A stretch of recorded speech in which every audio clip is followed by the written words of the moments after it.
afternoon, everyone. Welcome to EMA's Health and Safety podcast series. My name is Kevin Chambers, and I'm very, very pleased to have you with us today, and even more pleased as our special guest today to have Mr. Reuben Turnpenny. How are you doing, Reuben? Yeah, good. Thanks, Good. Kevin. Thank you. Thanks for having me here. Yeah, you're very, very welcome. We're really grateful that you've come. Now, before we get into today's topic, which is permits to work, can you just tell us a little bit about your health and safety journey? How did it start? Where are you now? Yeah, cool. So I was working at sea as an able seafarer. Yep. And it wasn't such a friendly, family-friendly sort of job. Yep. I was away for 6 weeks at a time, and then back home for 6 weeks at a time. So and it was sort of a bit of a dying industry. Yeah. No pun intended, of course. Yeah, no pun intended. So, so it was a bit of a dying industry, and my previous trade was printing, and that was also a bit of a dying industry as well. Yep. A lot of prints gone off seas, so I've got two trades. They're sort of slightly not booming trades anymore, if you know what I mean. So I was back at home on leave one day, and I was speaking to my partner and her parents, and we were talking about what I was going to do, right? And I've always been interested in helping people, wanted to be a paramedic, work in social sort of, what do you call it? Social welfare, yeah. Things. When I was younger, Yep. but sort of didn't want to deal with the blood and stuff like that if I was a paramedic. So I sort of shifted the health thing, like looking after people and health, just bypassed it a little bit. But then after the new law came out in 2015, sorry, it sort of opened up more work, right? More focus on health and safety, and it sort of became more of a job that you could get into. Well, it made it a profession in a way, didn't it? I mean, prior to that, health and safety had always been around. There were always people doing it, but now it is a career journey. There are possibilities there. So you grabbed a possibility. Yep. So I saw that as a possibility. I was working on an oil tanker at the time. Yep. And so I was working in oil and gas. And so it's a bit of a high risk industry, right? Very, very much so. There's quite a few safe systems of work happening on the ship, a lot of confined space going into tanks and stuff. So, when I was on leave one day, I won 6 weeks. I did my NEBOSH IGC, and then a job popped up at the oil terminal out South Auckland as a safety watch. Yeah. So all it was just watching contractors, just to make sure we were doing what was agreed. Yeah. So I just jumped in that way. Yeah. So this is now 7, 8, 9 years ago. 7 years ago now. Yeah. So I started there. I worked there for a year. I worked my way up from permit, from the safety watch to a permit officer. I think the title was. I worked there for a little while, and that was really cool. High risk, moving. Essentially, what the oil terminal does is it stores all the fuel for the Upper North Island, and it comes down from Marsden Point. Yep. So I was working there and just managing high risk work there, essentially, making sure controls are in place, making sure the risk assessment's done, and just monitoring really. And so I went from there. I was there for a year, and I went to the Auckland International Airport, worked there as a permit to work advisor for a couple of years in the middle of COVID. So that was interesting. Did quite a lot of work out there during COVID, with doing areas that you can't normally get to with all the passengers. No passengers during COVID. So we did the runways and stuff like that, and all sorts of work around the airport. So that was cool. Worked with permits quite a lot there, and then I moved off to Fulton Hogan, where it's been pretty awesome there. Worked on the motorway contract for a couple of years, and now I'm working back at the airport as a contractor. You're back at the airport now, working for Fulton Hogan, and what are the projects that you're working on there? Yes, at the moment we're doing the regional hard stands, so building a couple more car parks, aeroplanes at the domestic terminal. Yep.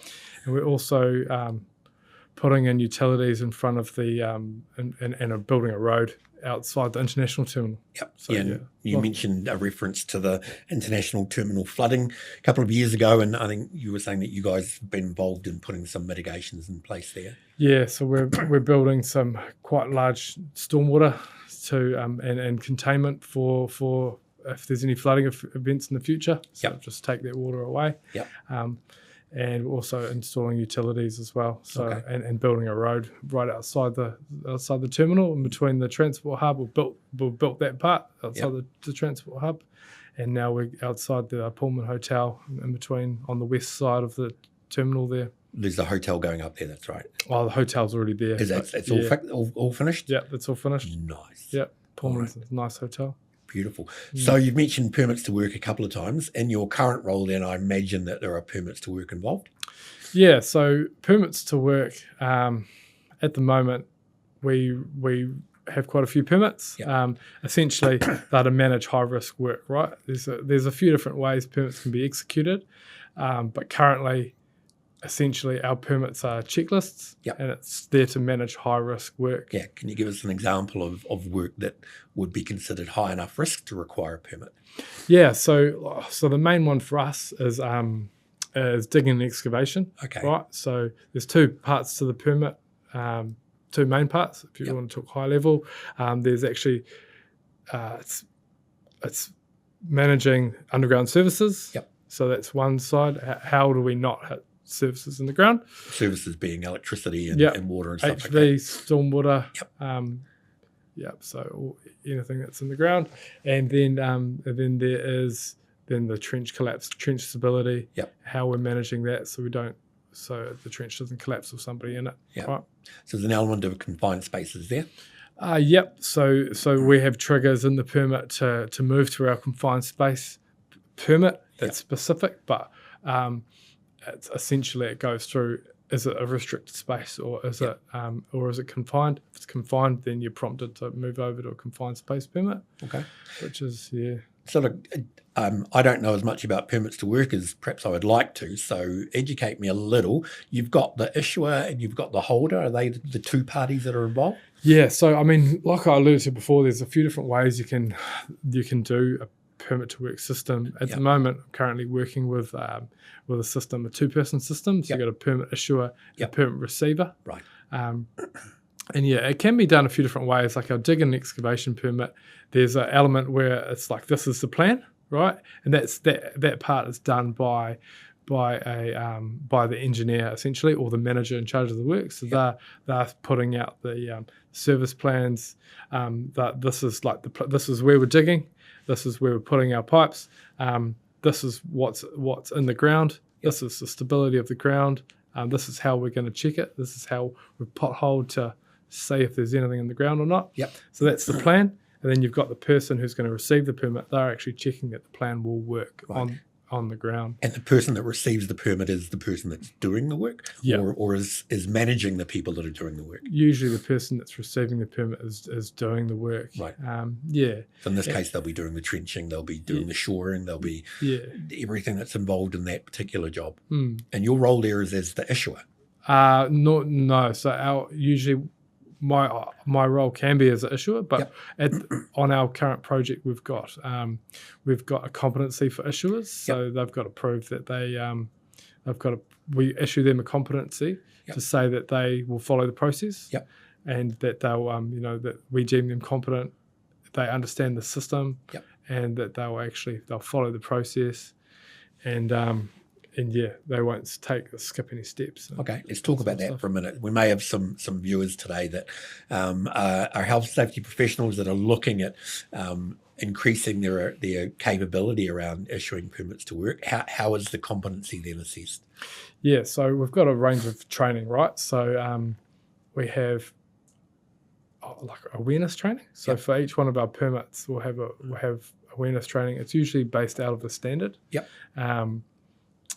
It's based out of a standard, and so let's take digging and excavation, for example. There's work safe guidelines on digging and excavation. It goes through potholing, goes through Yep. benching, 1.5 meter benching, things like that. Yeah, So I have no idea what you're talking about, Yeah. but that's okay. Sorry.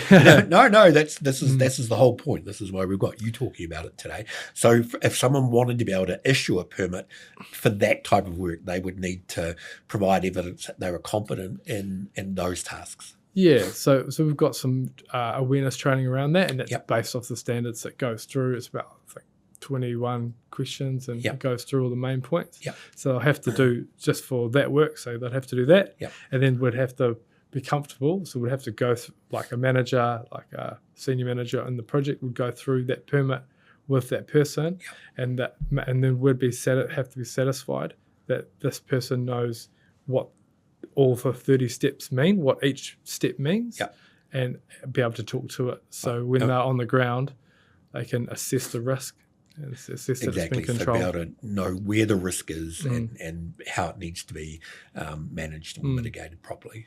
So that's just a system we're running on projects at the moment. It's not part of our maintenance sort of. For any maintenance work, would you need permits to work? Yeah, so we still use permits for high risk work. Yep. So, yeah. So that could be working at heights or working at heights. Yep. Asbestos removal. Yep. I'm sure that they have to do a bit of that. So if it's Class B unlicensed asbestos removal, we use a permit. Yep. What else? Hot works. Hot works, yeah. Hot works. Forgive this question again. I'm showing my ignorance here. If I'm able to be, say, a hot works issuer, then which is great, but that doesn't mean I can be a permit to work issuer for working at heights or working at confined spaces, right? So in our current system, we only actually issue a competency for all permits. Yep. So the person will have to show that they understand the risk for all of the matrix. Okay, so again, me going, hey, look, I've done hot work permits. I'm great at doing that. You'd be like, well, that's fine, Kevin, but that's not enough. We need you to show that you've got competency for the other permits that exist on this particular site. Yeah, we try to bring people up so they understand the risk, but it's mostly the issuers that we deem competent are usually engineers. Yep.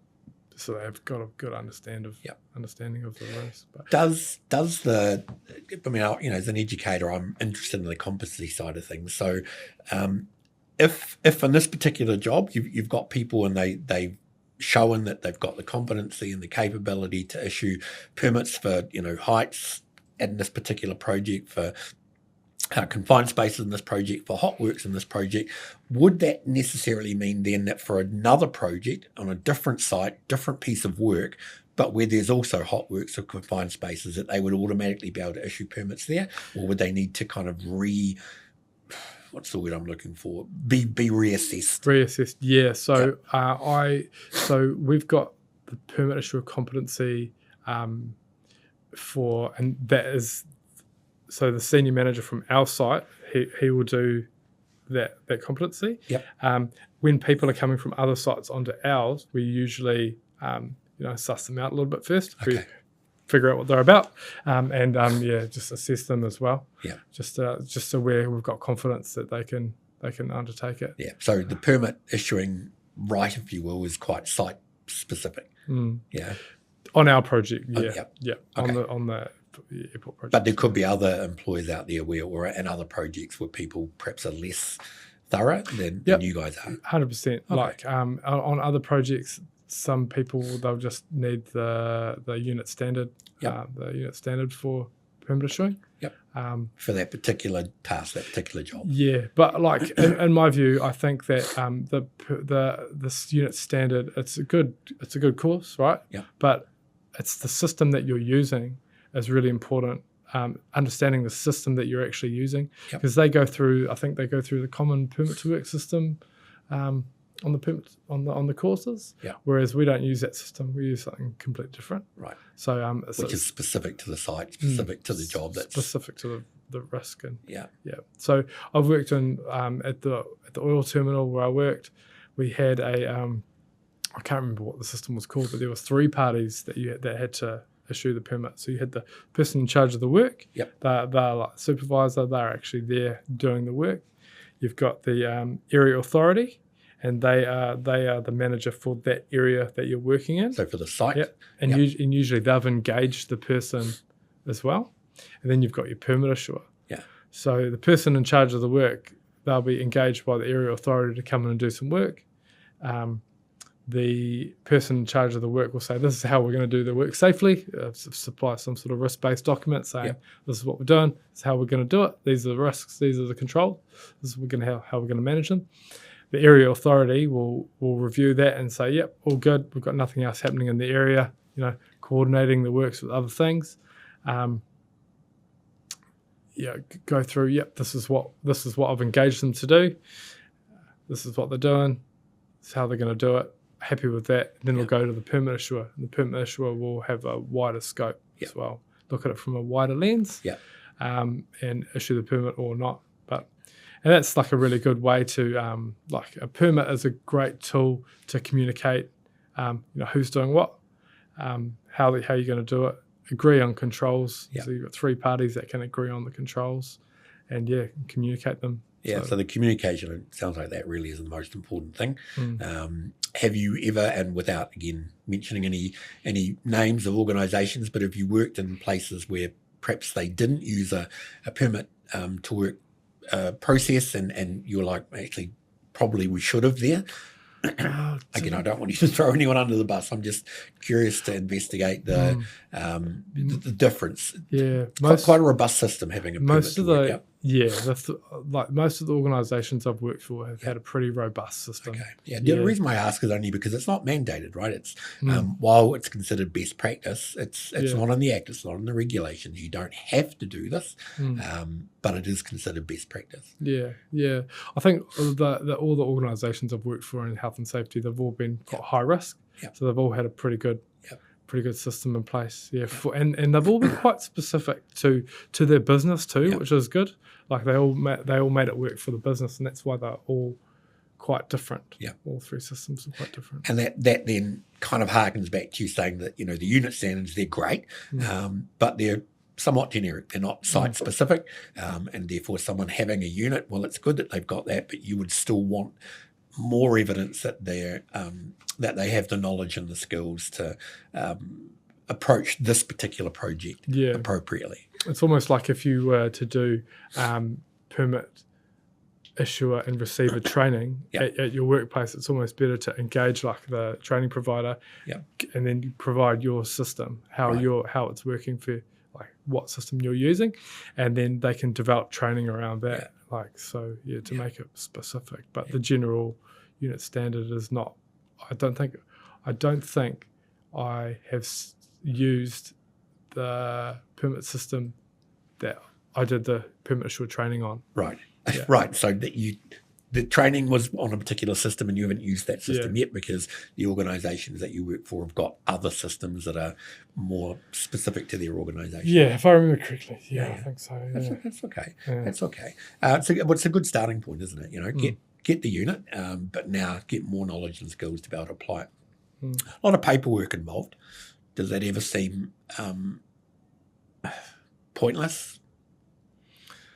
Pointless. I think there is a lot of paperwork involved. Is it pointless? I think some of it can be reduced down a little bit. Okay. But I think mostly it's the communication side of it, right? So if you've got multiple, like I've worked with a system that you might have a main contractor and then you might have 5 different sub-trades come through. And they have to supply you with all that documentation. And you've got to review it all. So it can be quite a lot of documentation. Okay. But it does then provide you with the confidence that they know what they're doing and that they'll be able to do it safely as required on that particular site. Yep. And then you can go back if you see something that you're not quite sure about, you can go and ask. And then you can also provide from the organisation you're working for, you can provide the risks and hazards that's operating in your area and communicate it with them so they can alter their paperwork or they can alter their method, or just got a good communication tool, good way to nut out what's going on and who's doing what. Look, that again, that makes perfect sense. So pointless, I was probably pushing quite hard there. Absolutely not pointless. It's all about the communication. The paper trail helps to ensure that communication is taking place. Yeah. People are signing stuff off. They've read it. They've reviewed it. They know it. And someone who's as you say, if you've got a contractor coming in who's done work, similar work but on a completely different site, there will be systems that are not exactly the same, and therefore they need to be. You need to be confident they know your systems and processes properly. Yeah. And it's mainly about, like, usually you get a contractor to do work, and they're the subject matter expert, right? If you could do it yourself, you do it yourself. But so they need to tell you what their risks and hazards are, how they're going to manage them, and then you communicate back saying, okay, well, these are ours, right? Where you're working, this you have to watch out for this. Okay. Another question, hopefully not a stupid question from me, but again, I don't mind showing that I don't know a lot about this stuff. So look, there is a difference between a JSA and a permit to work. Is it a huge difference? Yeah. So a JSA or oh man, there's so many names for them. There are, task analysis, SWIMs. Basically, they're risk-based documents, outlining how you're going to do your work, right? The tasks, this is what we're going to do, this is how we're going to do it safely. And how do you put it? So JSA, they all do the same, they all achieve the same thing. And that's what you're doing. To identify the hazards, identify the risk. What are you doing? What could go wrong? How are you going to do it safely? Essentially, they all do the same thing. A permit is sort of like, usually it's specific, like in the world I'm working in at the moment, it's specific to a high risk activity, right? So you've got your JSA on the side, and then you got your permit. This is specific for this risk, like, because there's a much higher risk involved. So say, hey, we're pulling out asbestos. We need exclusion zone. Everyone needs to be trained. Are they all trained? You've got all the PPE that you need. How are you going to cut it?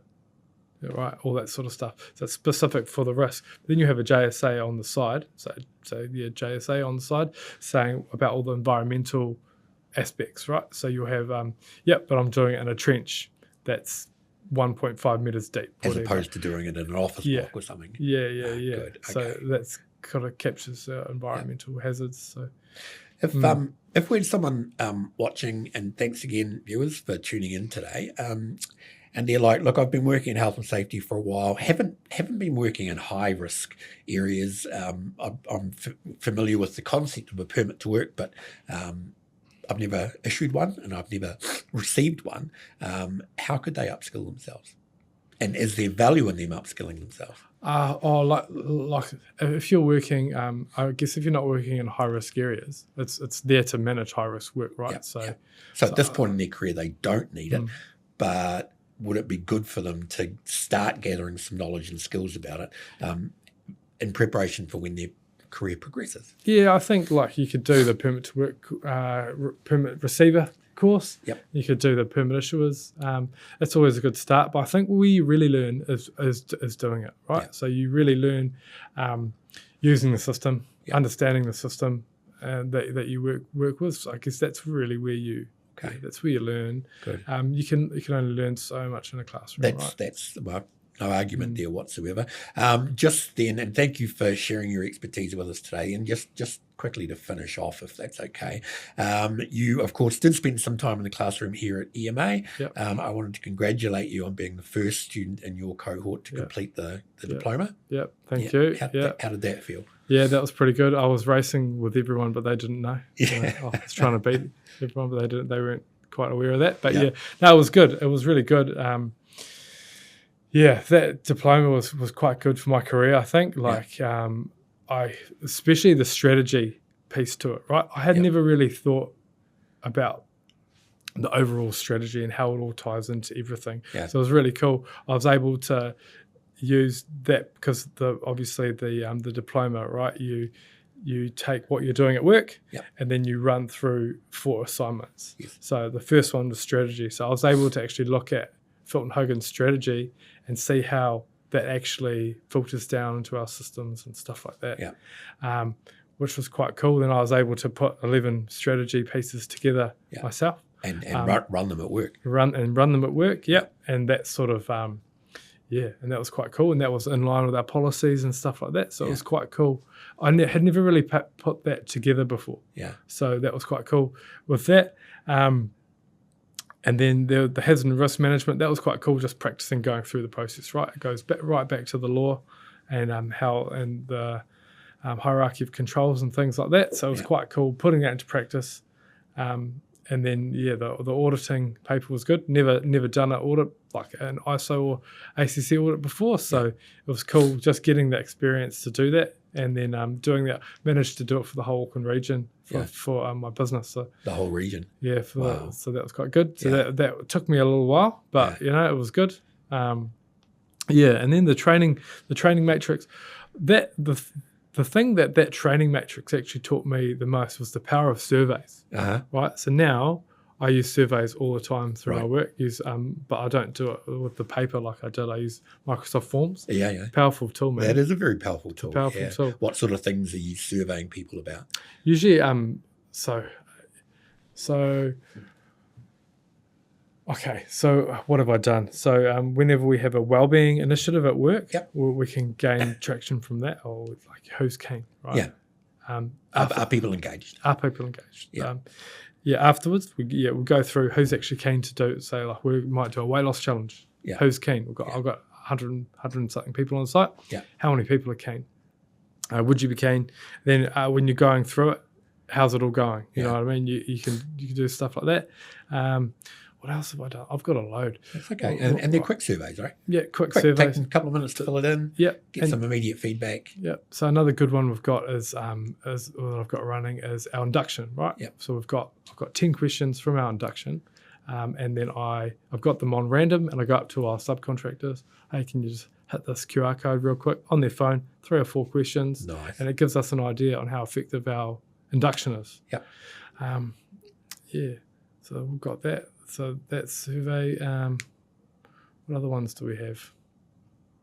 It's good. It's good from our perspective as a training provider. It's good to see that the knowledge and skills that you gained during the diploma are now being used in the workplace. Yeah. And of course they led to you getting a promotion. Yeah. So I think so. So moved up to safety business partner at the airport for Fulton Hogan. So it's pretty good. Yeah. Look, congratulations. Yeah. Thank you so much for coming in and spending some time with us today, Reuben. It's nice to see you again. I haven't seen you in about a year. And I'm really, really pleased to see that, your career is just going gangbusters. And I look forward to seeing the new airport parking for planes at the airport. Yeah, the new regional hard stands. That's it. Yeah, excellent. Thank you for coming in today. All the best to you. And that's us for today's session, everyone. Thank you for tuning in. We hope you got something out of that. And we look forward to seeing you the next time. Stay safe out there and goodbye.